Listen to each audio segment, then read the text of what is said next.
Hey, what's up, guys? Good morning. Here I am in Wisconsin. Nice fall weather. Look at this rocket does this thing. All these leaves. Look at this foliage. So beautiful.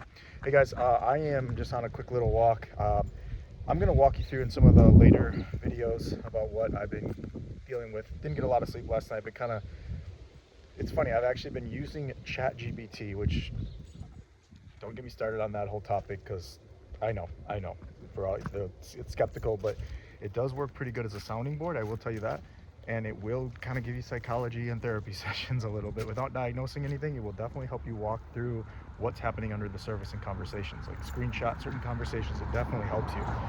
All I have to say is I've been processing what's going on with me and Jen. I think I've got a lot of clarity because there was a lot of heartstrings there hurting. It just felt distant, felt like something was off, felt her pull away. And the recovering codependent in me is like, what's happening? Like, what is going on? Why is she pulling away?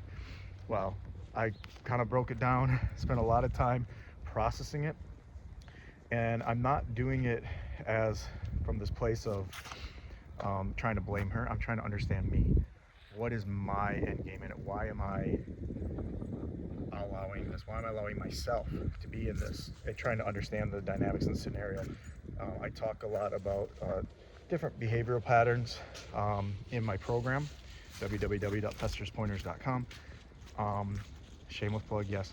But I talk a lot about that in it and about different traits, and I'm starting to see some patterns. I don't want to full on like label her, but I see some patterns that are concerning, and but it's good because I'm using this as an opportunity to learn and grow and giving her the opportunity to kind of come back to me and giving her more space. So I feel empowered with it because I feel like I got my power back. I've kind of been able to detach my emotions a little bit. Sometimes as men, we have to detach our emotions to be able to see the picture. And then it helps to have somebody on the side to be able to talk about it, kind of give them the game plan, and then you can kind of psychoanalyze it a little bit so you understand what's really happening below the surface. And that's what I use ChatGPT. It actually walks me through what to say and the dynamics and stuff like that. So I'm about to head into my therapy session, actually, the one of two, and tomorrow will be the hypnosis.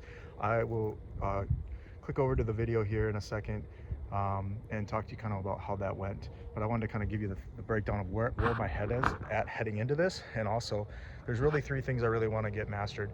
Abundant mindset of being a millionaire and walking not in a poor man's mentality, but really just seeing myself as abundant and successful. Two, why I keep chasing narcissistic type people, giving of myself, very, sometimes insecure, not walking tall, emotionally giving out to people, feeling drained now, not really want to be in the dating world. So there's emotional intelligence, there's business sense and mindset, and then also like just some healing there that needs to take place, and the broken magnet in me of why I continue to attract these type of people when I do. And then the bleeding out of wanting attention but not willing to really put myself out there much anymore. So lots of self-awareness opportunities here. So this could end up being a longer video, but I guarantee this one will be a little bit more meaty than some of my other ones. So stay tuned, guys, for the next part. Switching over. All right, we made it through the first intake session. I'm gonna keep this short and simple, but yeah, it was good. I'm excited about what tomorrow will bring. That will be the hypnosis. There's really three areas I'm looking, I think they all tie together, but one of them is like, self-worth, self-image, putting yourself in more of a less self-sabotaging mindset.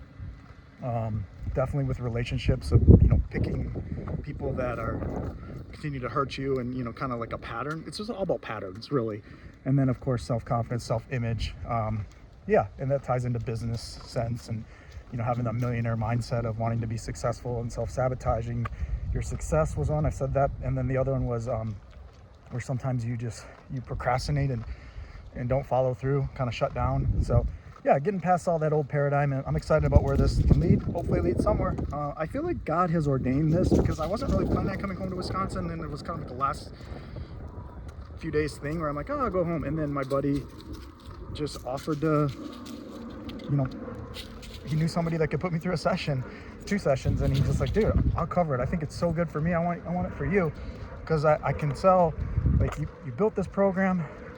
I believe in you. You're an incredible man, but I just think this will help you get over the hump, kind of like, some of those old self-limiting beliefs and patterns that tend to come up. It's all about patterns. So anyways, I'm excited. I'm in a vulnerable state. I'm in an excited state. It's exciting to learn about you, like where your holes are, to where you can, as my therapist said today, the one I'm visiting, said, it's like an iPhone. Sometimes you just need an update. People aren't really broken necessarily. They just need some rewiring of their update. Like an old, it's, you know, just we're software. Our brains are software, our upbringing software, to where you need to do like a update to be able to understand the patterns and kind of readjust. So anyways, said it's going to be short, but here we go. But anyways, said, guys, I'll let you know what happens tomorrow. Hey, I just wanted to do a quick video. This is my old house where I grew up in basically most of my life. Porch where my sister put all of her shoes to go to college, and I threw them out because they were in trash bags, not knowing. Man, this is nostalgic. Used to have full court basketball over there. If you look over there, there's probably in that cement, it says Jesus is Lord. Probably my dad had built that in concrete and then put that in as a stick inside of it, like in the cement, you know, where you can write in the cement. And there's probably still hooks in the driveway for the basketball goals. Man, this is nostalgic for me. Like anytime you're doing like any kind of like therapy sessions, or, you know, going through certain things,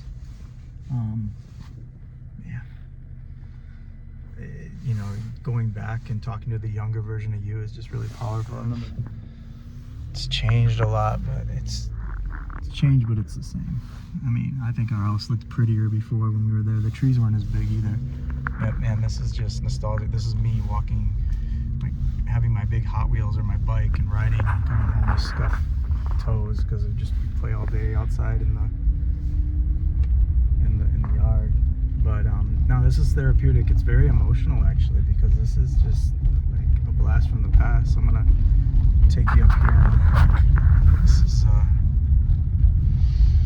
where my buddy Steve and David, I was actually really best friends with David, and then as life went on, I transferred over to his brother who was more into sports. And right here, so many memories. This is the Owen residence.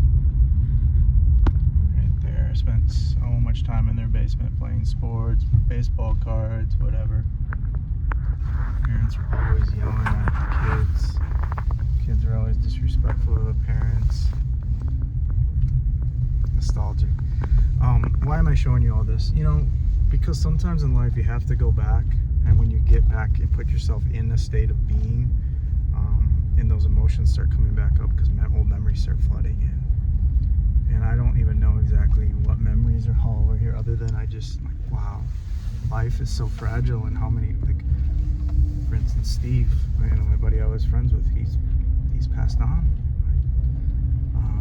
He's no longer with us. I don't know exactly what happened to him, the whole story, but it's funny to like just to think about all this stuff. And then up there, I know there was the Matt Leg, and then over there, that's the house my mom used to nanny at for a long time, where my G.I. Joes and Legos ended up getting thrown out. This used to be a soccer field, and I would come down here and play soccer, and that's how I got really good at soccer. I just played at this field all day long. This is where Kayla, I think, lived, and her sister Signa. Yeah, it's bizarre. And so just taking all this in and putting myself back in that state and all those emotions, and I don't even know exactly where that's all coming from, other than sometimes this is just a representation where I'm showing you my state of mind. Like even right here, that's where Adrian Augustine, I'm still friends with. He grew up right there. This sister Brittany and their mom, and it's actually where I saw my first porno magazine, and then I felt so guilty I had to tell my dad.